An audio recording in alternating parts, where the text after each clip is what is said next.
जिथे खवळलेल्या नद्या निसर्गाच्या शक्तीची सतत जाणीव करून देतात, तिथे एका अशा व्यक्तीचा जन्म झाला जिने संयमाने खुद्द निसर्गाच्याच भाषेत उत्तर दिलं. पूल उगवणारी व्यक्ती श्री हॅली वॉर, पद्मश्री 2026.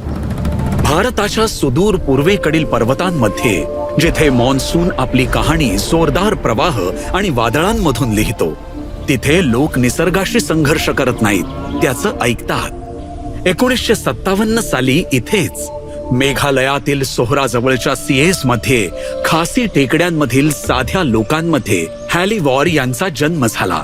वयाच्या 10व्या वर्षी त्यांनी एक परंपरा आपलीशी केली जी आजच्या जगात दुर्मिळ आहे. धैर्य, जे मिनिटं आणि वर्षांमध्ये नव्हे तर पिढ्यांमध्ये मोजलं जातं. नद्यांवर जिवंत मुळांचे पूल बांधण्याची परंपरा, खासी लोकांच्या समृद्ध वारशातील एक अनमोल ठेवा. रबर फिग झाड, फिकस इलास्टिकाच्या हवाई मुळांपासून बनलेले हे पूल दशकांनी तयार होतात. ते पिळवटतात, मजबूत होतात, वाढत जातात आणि जंगलाचाच एक भाग बनतात. हा मानवी कल्पकता आणि निसर्ग शक्तीचा एक विलक्षण संगम आहे. माझे आजोबा मला जंगलामध्ये घेऊन जायचे. तिथे मुळांचे पूल नव्हते. लोकांना नदी पार करण्यासाठी मैलोन मैल चालत जावं लागायचं. आमच्या शेतांपर्यंत पोहोचण्याचा तोच एक मार्ग होता. माझ्या आजोबांनी मला जिवंत मुळांचे पूल कसे बनवायचे हे शिकवलं.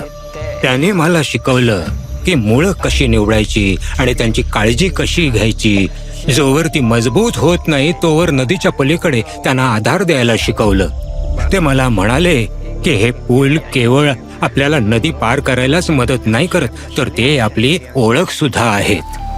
आपल्या जबाबदाऱ्या आणि काळी मिरी आणि सुपारीच्या मळ्यांमधील कामाव्यतिरिक्त हॅली वॉर पुलांची देखभाल आवर्जून करतात. पुलांची स्वच्छता, ते मजबूत करणं आणि त्यांच्या वाढीला दिशा देण्यासाठी. कारण जिवंत पूल कधीही संपत नाही, त्याची काळजी एखाद्या सजीवाप्रमाणे घ्यावी लागते. आज दरवर्षी 10,000हून अधिक पर्यटक या अद्भुत रचना पाहण्यासाठी सिएझला भेट देतात. त्यातील सौंदर्य, त्यात असलेली बुद्धिमत्ता आणि अशा इंजिनिअरिंगने आकर्षित होऊन ज्यातून कोणतंही प्रदूषण होत नाही.